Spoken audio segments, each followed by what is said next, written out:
Ya, selamat pagi. Bisa berjumpa lagi dengan saudara-saudara sekalian. Bulan Maret yang lalu saya juga melayani di tempat ini, sekarang bertemu lagi, mudah-mudahan masih ingat nama saya. Ada mungkin tamu-tamu baru yang belum tahu nama saya perkenalkan sekali lagi ya. Namanya Ang Wi Hai. Biasanya orang panggil saya Wi Hai. Itu pun kalau kepanjangan dia biasanya manggilnya Hai. Pak Hai gitu ya. Tidak masalah, dipendek-pendekin is okay gitu ya. Jadi saya ada 2 putri di Singapura, istri juga di Singapura, mereka juga lagi pelayanan di gereja begitu. Di Singapura saya 22 tahun, tetapi saya sebelumnya juga tinggal di Jepang selama 7 tahun, jadi 29 tahun saya tinggal di luar Indonesia, tapi basa Surabaya ini sik medok. Asli wong Surabaya, angel ilangi bahasa Surabaya begitu ya, bahasa ibunya. Jadi kalau ngomong Inggris pun Inggris Surabaya, ngomong Jepang pun Jepang Surabaya. Kira-kira begitulah ya. Ini perkenalan kita begitu ya. Yang berbagi, hidup yang berbuah. Ya, sudah saya sediakan ayatnya dari Yohanes pasal 15 ayat 1 sampai 8. Jadi sudah siap sini ya. Saudara tinggal lihat.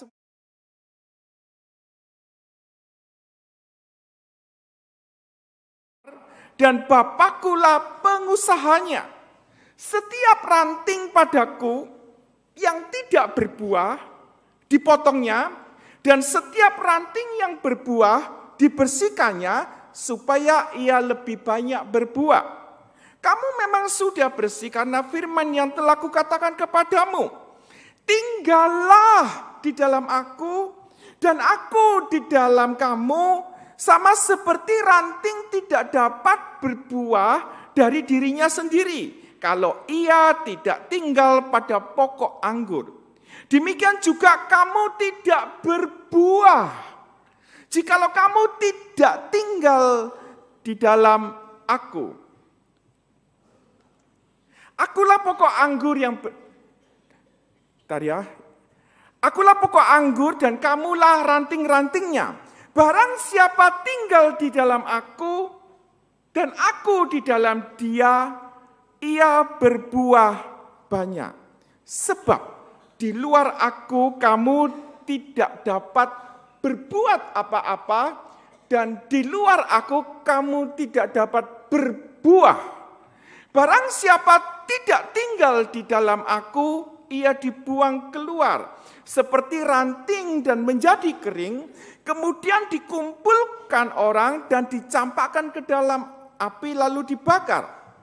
Jikalau kamu tinggal di dalam aku dan firmanku tinggal di dalam kamu, mintalah apa saja yang kamu kehendaki dan kamu akan menerimanya. Dalam hal inilah Bapakku dipermuliakan, yaitu jika kamu berbuah banyak. Dan dengan demikian kamu adalah murid-muridku. Demikianlah pembacaan firman Tuhan. Berbahagialah saudara yang terus dengar-dengaran firman dan melakukan di dalam kehidupan saudara sehari-hari. Jadi ada pokok anggur yang benar, yaitu Yesus Kristus pokok anggur yang benar, dan pengusahanya, pemangkas pohonnya anggurnya adalah Bapa. Ya, nah ranting-ranting yang berbuah dibersihkannya supaya lebih banyak berbuah, ranting yang tidak berbuah dipotongnya. Meskipun dia ada di pokok anggur, tapi kalau tidak berbuah dipotongnya. Ya, nah saya ilustrasikan demikian. Ranting yang berbuah itu saya ilustrasikan sebagai seorang Kristen yang rohani, yang benar-benar tinggal di dalam Yesus dan firman-Nya tinggal di dalam dia dan Yesus di dalam dia dan dia berbuah lebat. Dan ranting yang tidak berbuah yaitu orang Kristen agamawi, yaitu yang biasanya datang ke gereja.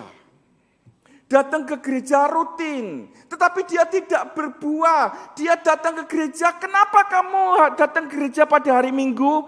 Ya karena hari Minggu aku datang ke gereja.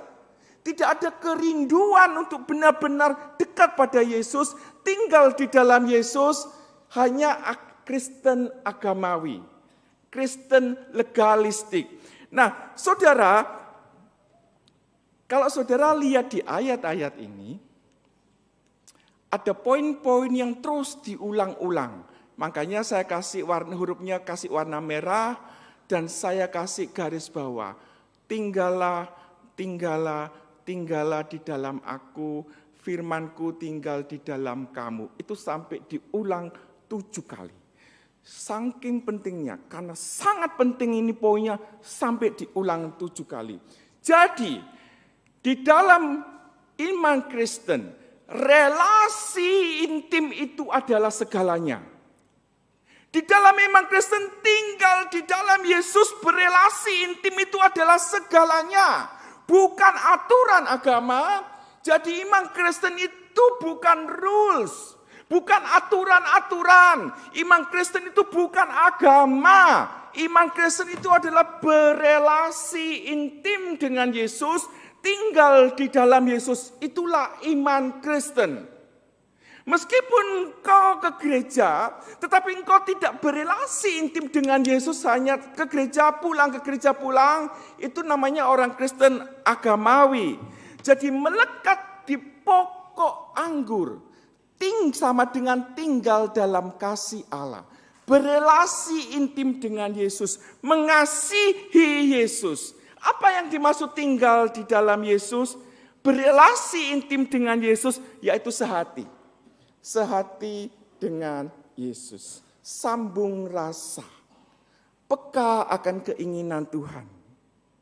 Tuhan mau apa di dalam hidupku? Tuhan mau aku melakukan apa di dalam hidupku? Aku melakukan apa supaya menyenangkan Tuhan? Dia terus berelasi intim dengan Yesus. Sambung rasa. Terus dengar-dengaran suara Tuhan. Makanya di kitab Kejadian, di perjanjian lama, Kejadian 5 ayat 24. Dan Henok hidup bergaul dengan Allah. Lalu ia tidak ada lagi, sebab ia telah diangkat oleh Allah. Di Kejadian 6 ayat yang ke-9, Nuh adalah seorang yang benar dan tidak bercela di antara orang-orang sezamannya. Dan Nuh itu hidup bergaul dengan Allah. Ayub 29 ayat 4, seperti ketika aku mengalami masa remajaku, ketika Allah bergaul karib dengan aku di dalam kemahku. Relasi dengan Yesus itu adalah segalanya dalam iman Kristen. Tinggal di dalam Yesus, bergaul dekat dengan Allah. Saya punya orang tua, mama, umurnya 85 tahun ya. Ada yang umur 85 tahun? Halo, 85. Masih muda-muda ya. Lah mama saya ini 85, dia enggak pakai tongkat, masih jalan, tapi jalannya pelan-pelan. Mama saya ini umur 85, orang kuno. Dia enggak bisa baca, enggak bisa tulis. Bahkan matanya sudah buta satu. Tapi dia masih jalan, masih kuat ke gereja, ikut persekutuan komisi wanita, ikut kebaktian. Tapi jalannya dituntun pelan-pelan pokoknya ya. Dia enggak pakai tongkat, dia enggak pakai kereta, itu ya. Enggak pakai. Hidupnya setiap hari itu di handphone. Hari-hari dia di handphone ya. Saya kasih satu handphone. Dia enggak bisa baca, enggak bisa tulis loh. Tapi dia suka main handphone. Mama saya ini ya, dia bisa WhatsApp, dia bisa YouTube. Tapi dia tidak bisa baca dan tidak bisa tulis. Dia bisa telepon saya. Dia tidak bisa baca, tidak bisa tulis, tapi dia bisa telepon saya lewat WhatsApp. Ya, suatu kali dia mau telepon saya di Singapura. Mama ini mau telepon kamu kok tidak bisa ya? Kok tidak ada tuh ini? Apa wajahmu?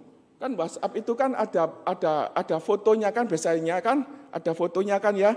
Dia tidak bisa baca, tidak bisa tulis, jadi kalau dia mau telepon saya, dia cari foto saya.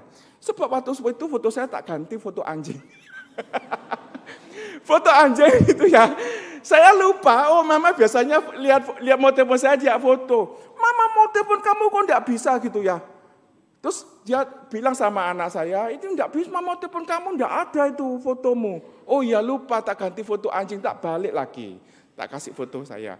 Jadi dia masih sering kontak-kontak kami lewat WhatsApp, karena dia hidupnya di Jawa Tengah begitu ya. Nah, tapi dia jengkel dengan handphone ini, karena dia hidupnya ya setiap hari di handphone, lihat YouTube, lihat pujian gitu ya. Handphonenya ini mesti baterainya habis terus ya, mau dipakai sebentar ya handphonenya memang dipakai terus ya hidupnya di situ. Masa mama ini temennya udah meninggal semua, ya tinggal ini temennya, dia. Oke ma, tak beliin handphone satu lagi. Jadi handphonenya sampai 3 loh. Handphonenya dia umur 85, handphonenya 3, bisa WhatsApp, bisa YouTube. Ya, tiap hari dia lihat YouTube. Bahkan sebelum tidur, ya dia setel lagu YouTube. Ya, habis itu waktu itu tidur sama-sama dengan saya. Lagu pujian keluar ya. Dia berdoa ya. Dia lihat YouTube, lihat khotbah, lihat pujian. Itu kan kalau YouTube kan nyambung terus tuh. Habis khotbah ini selesai, khotbah berikutnya, khotbah itu nyambung terus gitu ya. Nah suatu kali, karena saya tidak bisa bersama dia terus, saya kembali ke Singapura. Setelah kita kangen-kangenan, hampir seminggu sekali kita telepon. Mama, minta didoain apa mas? Tuh. Jadi doanya diminta itu cuma satu. Ya itu aja doanya. Pokoknya doakan mama itu langsung pokoknya. Langsung ya. Maksudnya enggak perlu mampir-mampir rumah sakit, enggak perlu cek darah dan macam-macam, langsung. Dan itu selalu yang diminta. Mama, minta didoain apa ma? Gitu ya. Doain mama langsung pokoknya. Dan dia doanya sendiri juga gitu. Tuhan kasih saya langsung ya. Ya sudah tak doain langsung. Tuhan, saya berdoa buat mama saya ya, tolong dibuat langsung. Buat langsung. Dan kita berdoa, udah bertahun-tahun mendoakan dia untuk langsung. Nah suatu kali saya ada khotbah di Borneo, di Sarawak. Hari itu hari Minggu saya khotbah. Nah setiap kali saya khotbah, handphone selalu saya matiin. Tidak ada sinyal ya. Jadi saya tidak diributi kanan kiri, tidak ada sinyal. Waktu saya khotbah ya, itu tiba-tiba ada telepon masuk. Nah saya tidak bisa ngangkat. Selesai khotbah tak angkat. Loh ada telepon banyak sekali dari Jawa Tengah. Masuk ya, sampai 10 kali lebih, tak kira ada apa gitu. Tak kira ada apa. Tak telepon balik, ada apa gitu ya. Iya, mama itu kemarin, itu kan hari Minggu saya khotbah. Hari Sabtunya waktu saya di Borneo, Malaysia itu waktu sekitar jam 4 Malaysia, tak telepon lagi dia. Oh ini mama lagi siap-siap ikut persekutuan komisi wanita, hari Sabtu mau ke gereja. Waduh seneng ya tua gini masih ikut persekutuan komisi wanita di gereja. Oh iya mas siap-siap. Mama ini kalau ke gereja ya gitu, mesti pelan-pelan gitu ya. Mandi pelan-pelan gitu. Nah telepon itu masuk berkali-kali di hari Minggunya, padahal hari Sabtunya itu saya sudah telepon mama gitu loh. Lalu hari Minggunya telepon itu masuk berkali-kali, tak telepon lagi, kebalik. Ada apa kok telepon berkali-kali? Itu kakak saya yang telepon di Jawa Tengah. Katanya mama sudah tidak ada. Dan tidak ada. Jadi pada waktu mama saya meninggal, saya pada waktu itu khotbah, handphone saya matiin. Loh, kenapa kok tidak ada?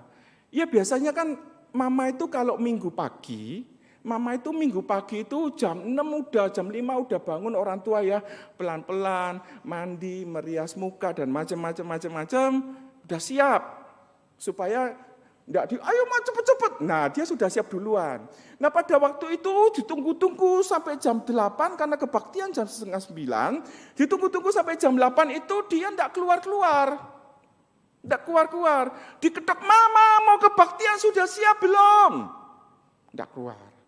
Diketok lagi, mama sudah mau kebaktian sudah siap belum? Tidak ada suara. Tidak ada suara loh. Dibuka pintunya. Benar meninggal. Benar dia meninggal. Benar meninggal. Jadi, di foto terakhirnya di peti mati itu adalah foto dia bersama komisi wanita yang senyum. Nah, sangat bersyukur sekali pada waktu itu komisi wanita lagi foto-fotoan. Bersyukur sekali waktu komisi wanita lagi fotoan, mama saya tersenyum. Lalu pulang jam 9 malam, tidur jam 10, bangun jam 5, langsung. Benar langsung. Benar langsung. Jadi di foto peti matinya dia itu adalah kira-kira 9 jam sebelumnya. 9 jam sebelumnya. 9 jam sebelumnya.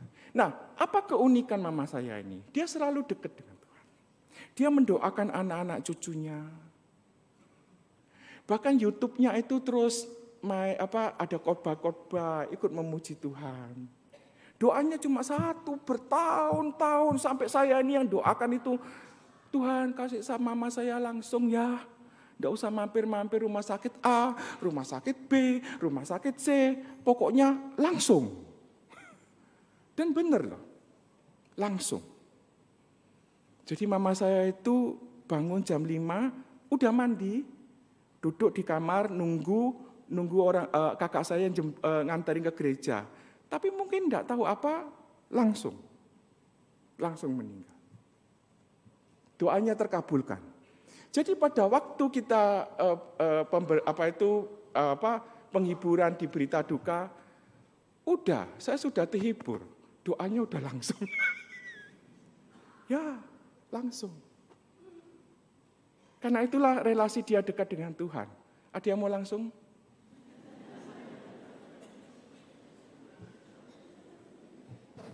Halo, mau langsung? Mau muter-muter? Oh, terserah lo ya. Itu kan keputusan masing-masing ya.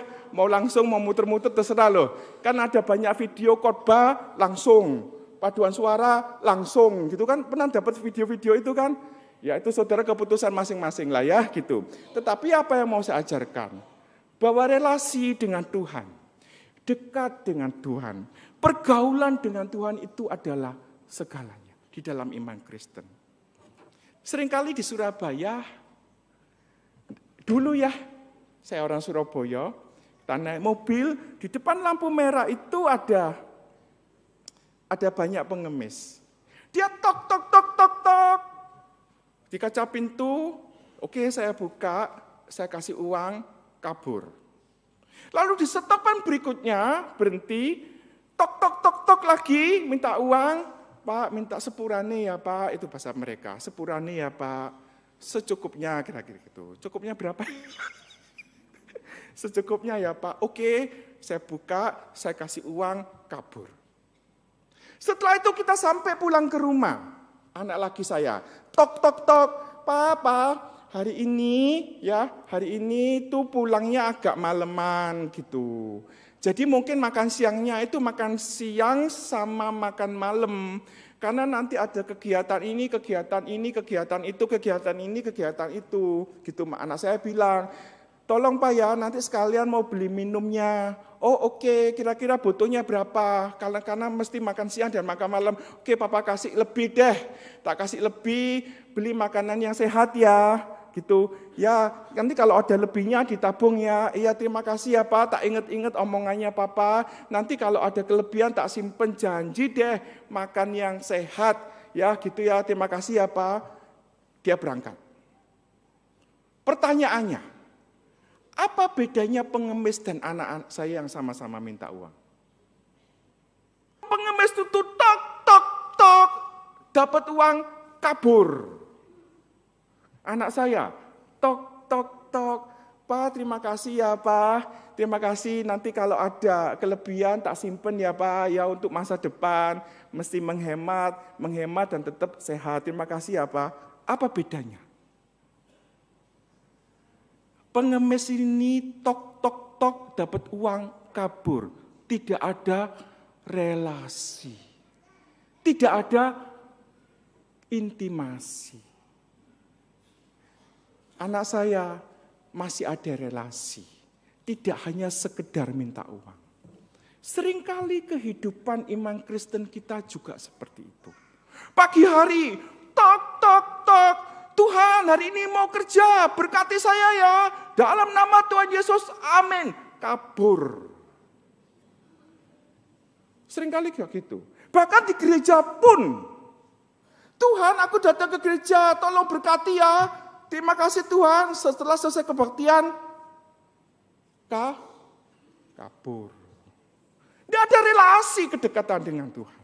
Tidak ada pergaulan dengan Tuhan. Jadi iman Kristennya ini model seperti ini adalah iman Kristennya agamawi. Yang cuma datang, minta, pergi, kabur. Itu agamawi. Iman Kristen yang sesungguhnya itu iman Kristen yang berelasi dengan Tuhan. Manusia agamawi baik dalam urusan ibadah saja. Hanya hari Minggu saja. Tetapi manusia rohani baik dalam semua urusan. Karena bagi manusia rohani semua urusan itu adalah ibadahnya dengan Tuhan. Semua kehidupan sehari-harinya adalah ekspresi relasinya dengan Tuhan. Manusia agamawi cuma datang minta kabur. Jadi saudara, perjalanan rohani kita itu menyerap nutrisi rohani dari pokok anggur.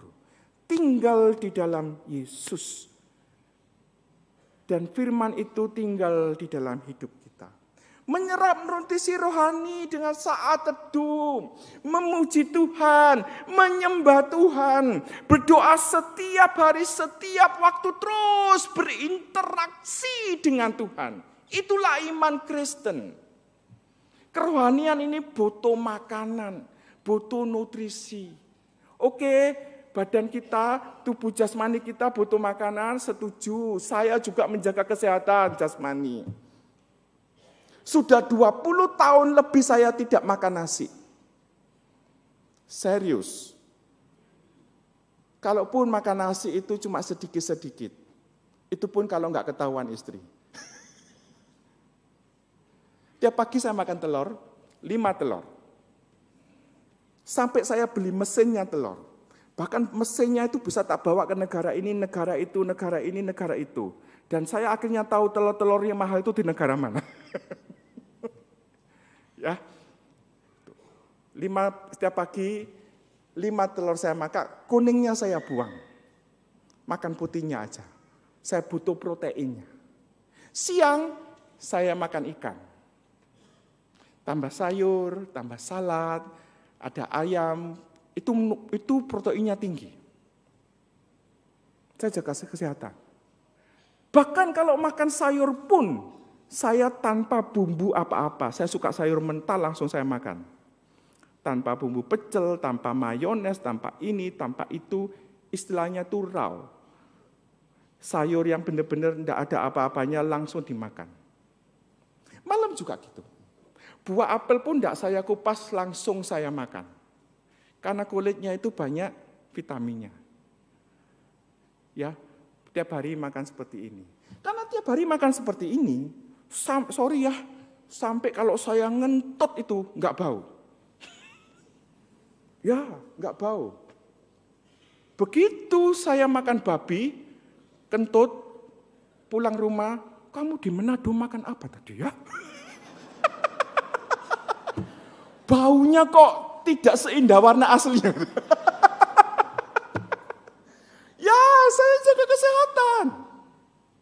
Karena minggu ini saya ada di kota ini, minggu itu di kota itu, minggu depan di kota ini, kota itu hampir saya punya jadwal, itu banyak sekali. Saya jaga kesehatan. Saya jaga ikat pinggang, tidak boleh lebih dari 180, tidak boleh lebih dari 190. Sudah diukur semua. Karena kegiatan saya banyak. Itu untuk kesehatan jasmani. Saya tidak punya penyakit apa-apa ya. Cek darah terakhir pun bukunya setebal gini cek darahnya. Tidak ada penyakit apa-apa. Ya. Dan tiap hari olahraga. Olahraga. Tiap hari. Olahraga ya. Ya gitu ya. Jangan bangun tidur langsung kabur. Olahraga dulu ya. Olahraga dulu. Tiap hari saya olahraga. Olahraga gitu. Itu untuk kebutuhan kesehatan jasmani.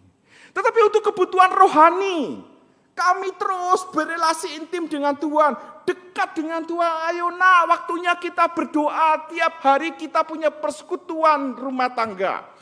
Tiap hari kita punya altar keluarga. Tiap hari kita punya doa keluarga. Tiap hari kita punya saat teduh keluarga bersama anak-anak kami. Udah Papa, udah selesai semua acara. Mari kita berdoa. Sudah selesai? Oh belum selesai Pak. Nanti kira-kira 30 menit lagi, 1 jam lagi. Oke Papa tunggu jam 10. Manado kita ketemu. Lewat WhatsApp call. Masukin nutrisi rohani ke anak-anak. Karena itu relasi iman Kristen yang sesungguhnya berelasi intim dengan Yesus. Jadi pekerja itu membutuhkan makanan untuk bekerja dengan baik. Setiap kali rekan kerja datang ke kantor selalu ditanya, sudah makan belum? Ya, udah sarapan belum? Supaya engkau bisa bekerja dengan baik, bisa produktif. Demikianlah kerohanian kita, butuh nutrisi. Jadi kalau engkau tinggal di dalam Yesus, ada hasilnya. Apa itu hasil tinggal di dalam Tuhan? Kita pakai ilustrasi ya. Apa bedanya orang Kristen sukses dan orang dunia sukses? Orang dunia sukses mengatakan, lihat aku diberkati Tuhan. Luar biasa aku diberkati Tuhan. Aku punya mobil sekian, rumahku besar, depositoku, aku diberkati Tuhan luar biasa. Pada waktu dia sharing, aku diberkati luar biasa. Dia sharing di depan, aku diberkati ini, kemarin dapat ini. Sorry, itu bukan orang Kristen yang sukses, itu orang dunia yang sukses. Lalu apa itu orang Kristen yang sukses? Orang Kristen yang sukses itu cuma engkau menjadi saluran berkatnya. Engkau cuma jadi pipanya Tuhan. Engkau hidup berbagi. Engkau tidak menahan berkat. Engkau menyalurkan berkat. Membagi berkat. Jadi apa bedanya orang Kristen sukses dan orang dunia sukses? Orang dunia sukses itu sukses mengumpulkan berkat sebanyak-banyaknya. Orang Kristen sukses itu menyalurkan berkat sebanyak-banyaknya. Hidup berbagi. Jadi ada tanda berbuah. Tanda berbagi dalam kehidupan orang Kristen. Dia melayani. Dia berbuat kebaikan. Bahkan dia memberikan persembahan. Hidup berbagi menjadi kesaksian bagi banyak orang. Ada satu lagi tanda. Oke, saudara sudah berbagi, saudara sudah memberikan persembahan. Oke, ada satu lagi tanda. Ada tanda kegelisahan rohani di dalam hidup. Gelisah. Aku ini gelisah. Kalau aku tidak menyampaikan berita keselamatan kepada anakku, kepada keluargaku, kepada tetanggaku, kepada orang di sebelah sana, di orang sebelah sini, dia, aku gelisah. Makanya Paulus mengatakan, celakalah aku jika aku tidak memberitakan Injil. Celaka. Sedih aku. Kalau sampai anakku belum terima Yesus, aku sedih sekali. Kalau sampai istriku belum terima Yesus, orang tuaku belum terima Yesus, saudaraku yang sana, familiku yang ini belum terima Yesus, aku sedih sekali. Aku mau menyampaikan berita keselamatan kepada dia. Adakah tanda kegelisahan rohani ini di dalam hidupmu? Sehingga engkau terus ingin menyampaikan berita keselamatan kepada orang lain. Celaka aku ini kalau aku tidak memberitakan Injil. Itu artinya adalah celaka aku jika aku memberitakan sesuatu di luar Injil. Jadi yang aku beritakan itu ujung-ujungnya Injil, bukan kesesatan. Yang aku beritakan adalah ujung-ujungnya adalah Yesus, supaya engkau tinggal di dalam Yesus, supaya firman-Nya itu tinggal di dalam hidupmu. Kalau engkau tidak merasakan ini, aku sedih sekali. Dan aku ini menyampaikan kepadamu, tinggallah dalam Yesus. Celakalah aku jika aku tidak memberitakan Injil. Artinya, celakalah aku jika memberitakan sesuatu yang di luar Injil. Jadi apapun yang aku lakukan terhadap anak-anakku, semua pembicaraan itu ujungnya adalah memberitakan Injil. Celakalah aku jika aku tidak memberitakan Injil, artinya celakalah aku jika aku sebagai orang Kristen bertahun-tahun datang ke gereja tapi tidak melakukan apa-apa. Sedih hatiku kalau aku tidak melakukan apa-apa. Jadi yang dimaksud dengan berbuah itu adalah apa? Berbuah roh, kasih. Engkau punya buah kasih. Engkau punya buah sukacita, damai sejahtera, kesabaran, kemurahan, kebaikan, kesetiaan, kelemah lembutan, penguasaan diri. Ini buahnya orang Kristen. Dan hebatnya, di dalam iman Kristen ketika engkau membagikan damai sejahteramu pada orang lain, ketika engkau membagikan kebaikanmu kepada orang lain, engkau tidak akan kekurangan kebaikan. Dan engkau tidak akan merasa kehilangan kebaikan, engkau tidak akan merasa kehilangan damai sejahtera. Itulah hebatnya iman Kristen.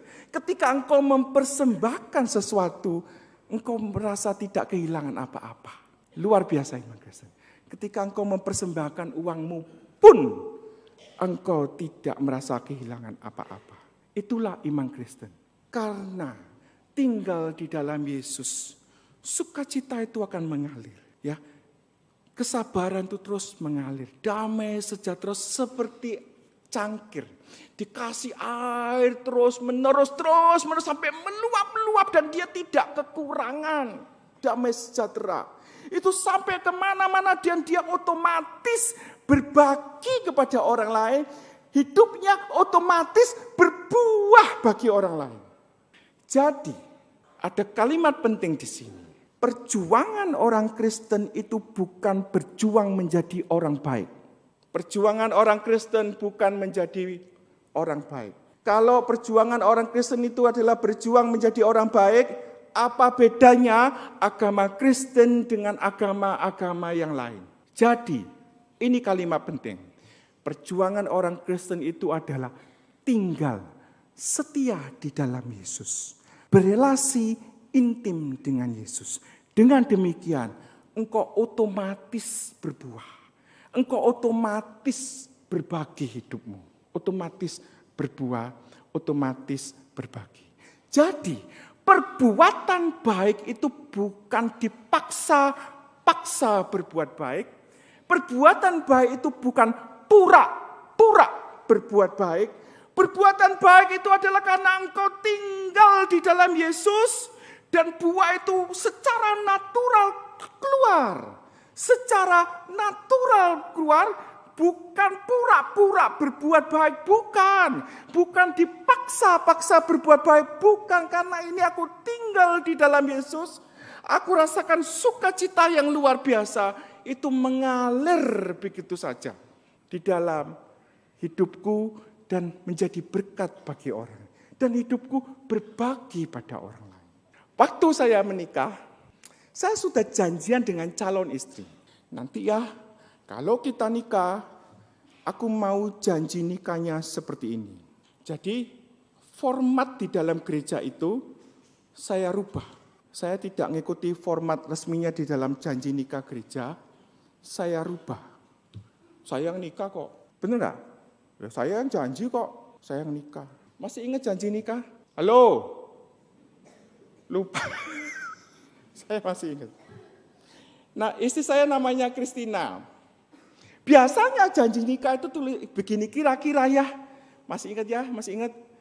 Saya, Wihai, berjanji kepada Kristina di hadapan jemaat dan Tuhan. Saya akan mengangkat Kristina menjadi istri saya satu-satunya, baik di dalam suka maupun duka, baik di dalam kekurangan maupun kecukupan, di dalam segala hal persoalan kehidupan saya, istri saya hanya Kristina satu-satunya. Dan saya akan mengasihi dia, memelihara dia, sampai maut memisahkan kita. Kira-kira gitu ya janjinya, masih ingat enggak? Halo, pas lupa janjinya. Itu janji nikah kan formanya gitu ya. Nah, janji nikah ini saya rubah sedikit, saya tambahin. Saya, Wihai, di hadapan jemaat dan Tuhan akan mengangkat Kristina sebagai istri saya satu-satunya. Baik, saya akan setia kepada Kristina, baik di dalam suka atau duka, di dalam kekurangan ataupun kecukupan, di dalam segala persoalan kehidupan, saya akan tetap setia kepada Kristina sebagai istri saya yang satu-satunya. Lalu saya tambahin kalimat selanjutnya. Dan saya berjanji, saya akan membawa keluarga ini menjadi saluran berkat Tuhan bagi Indonesia. Ini janji saya di hadapan jemaat. Dan pada waktu saya menikah, saya belum ada kerjaan. Karena kita barusan lulus kuliah, tidak ada kerjaan. Tapi saya janji Tuhan. Tuhan, aku ini orang bodoh. Tidak bisa apa-apa. Aku dari keluarga miskin Tuhan. Tapi kalaupun sampai aku menikah, aku tidak mau menikah untuk diriku sendiri. Kalaupun sampai aku menikah, aku ingin keluarga yang dibentuk ini menjadi saluran berkatnya bagi Indonesia. Ini janjiku Tuhan. Aku tidak mau menikah untuk keuntungan diriku sendiri. Bahkan aku tidak mau menikah untuk keluargaku.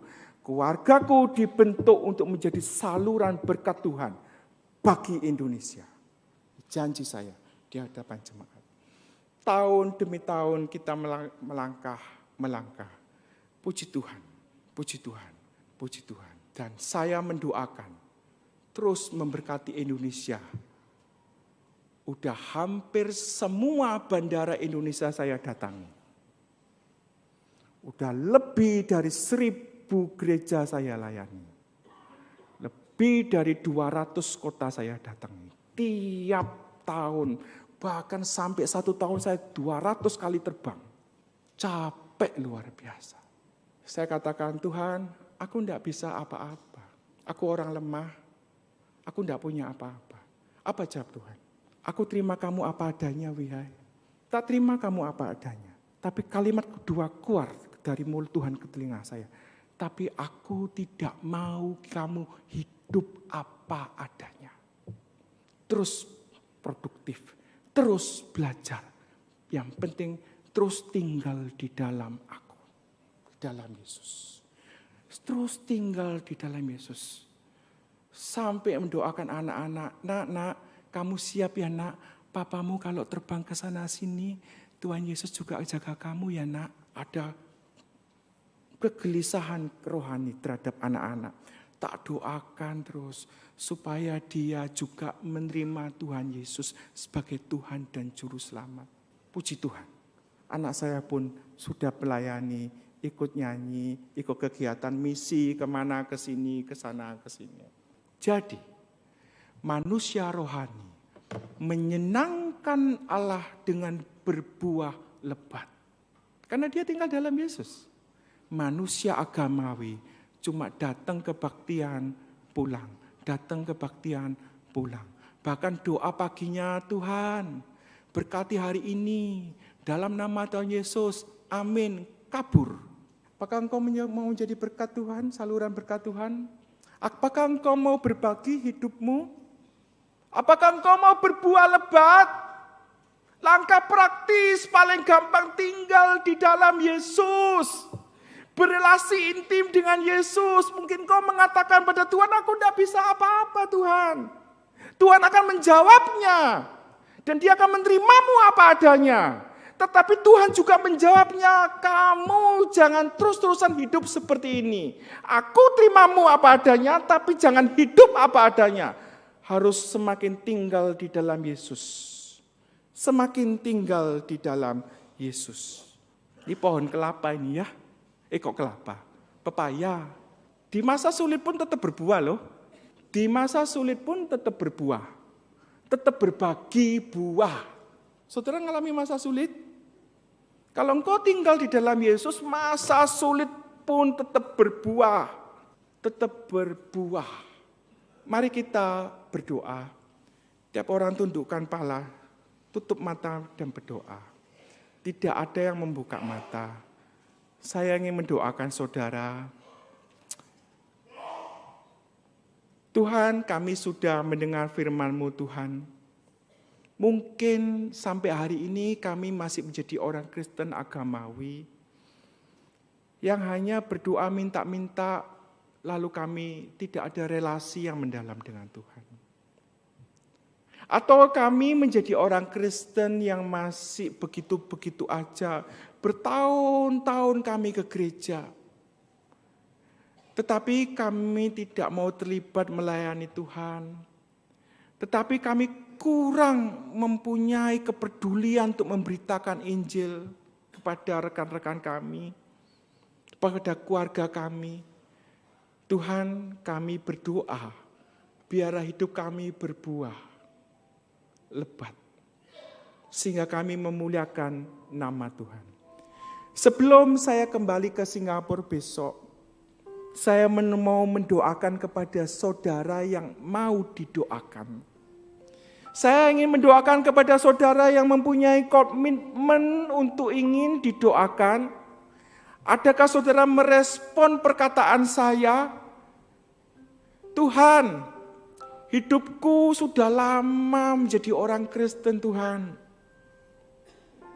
Tapi hari ini aku mau memperbarui komitmenku untuk tinggal dalam Yesus, terus bersekutu di dalam Yesus, sehingga hidupku boleh berbuah, berbagi juga kepada anak-anakku, istriku, keluargaku, sekelilingku. Aku juga mempunyai kegelisahan rohani untuk memberitakan berita Injil itu kepada sekelilingku. Tuhan, aku tidak bisa apa-apa, Tuhan, aku tidak punya kemampuan apa-apa. Tapi Tuhan akan menjawab, oke, aku terima kamu apa adanya, tapi jangan hidup apa adanya. Mulailah terus tinggal di dalam aku, berrelasi intim dengan aku. Jika ada orang-orang yang mau merespon seperti ini, Tuhan, biarlah hidupku berbuah, berbagi, otomatis berbuah karena aku hidup tinggal di dalam Yesus.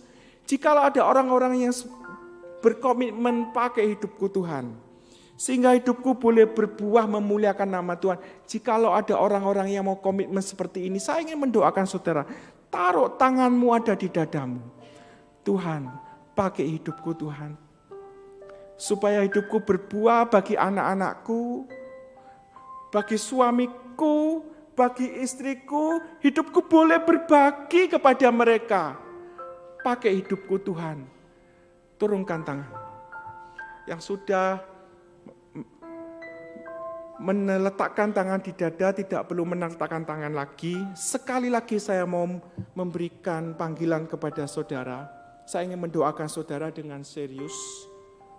Adakah di antara saudara yang mengatakan, Tuhan, mungkin saat ini aku menjadi orang Kristen yang biasa-biasa, yang cuma orang Kristen agamawi, tapi tidak ada kerinduan yang lebih mendalam untuk berrelasi intim dengan Yesus. Saat ini Tuhan, aku mau berkomitmen, biarlah aku semakin mencintai Tuhan Yesus. Tuhan, hiduplah di dalamku. Firman-Mu juga tinggal di dalam hidupku. Dan pakai hidupku Tuhan, supaya aku berbuah lebat. Supaya hidupku berbagi bagi banyak orang. Kepada anak-anakku, suamiku, istriku, keluargaku, sekelilingku. Hidupku menjadi saluran berkat dan kemuliaan bagi nama Tuhan. Jikalau ada orang-orang yang mau merespon seperti ini, taruh tanganmu di dada. Puji Tuhan, puji Tuhan, puji Tuhan, puji Tuhan, puji Tuhan. Turunkan tanganmu. Terima kasih Tuhan untuk firman yang boleh kami dengar. Kami berdoa untuk rekan-rekan kami, jemaat kami yang sungguh-sungguh memberikan tanda tangan di dada, untuk kembali berkomitmen kepada Tuhan, semakin dekat dengan Tuhan, semakin merindukan untuk berhubungan dengan Tuhan. Tuhan, Roh Kudus, Kau jaga kehidupannya. Kau berikan hikmat kepada mereka, kebijaksanaan, berikan kesehatan kepada mereka. Tuntun hidupnya, masa depannya. Biarlah Engkau memberikan kekuatan bagi mereka untuk terus tinggal di dalam Yesus. Supaya hidupnya boleh berbuah bagi sekelilingnya. Supaya hidupnya boleh berbagi kepada sesama. Dan nama Tuhan dimuliakan. Engkau berdoa untuk anak-anaknya, istrinya, suaminya, keluarganya. Tuhan cukupkan segala kebutuhan mereka. Sehingga keluarganya juga menjadi berkat bagi banyak orang. Terima kasih Tuhan. Kami berdoa untuk Gemim Kristus Manado. Tuhan terus tambahkan jemaat. Tuhan juga terus dewasakan iman jemaat. Hingga gereja ini menjadi saluran berkat bagi Manado, bagi Indonesia, dan bagi mancanegara. Tuhan berkati para pelayan, pendeta, penginjil, pengurus-pengurus komisi, majelis, dan semua yang terlibat di dalam pelayanan di gereja maupun di sekolah Ebenezer. Tuhan Kau berikan hikmat, kesehatian, biarlah terus membawa jemaat menghasilkan murid-murid Kristus yang setia kepada Tuhan. Terima kasih Tuhan. Di dalam nama Tuhan Yesus kami berdoa dan mengucap syukur. Amin.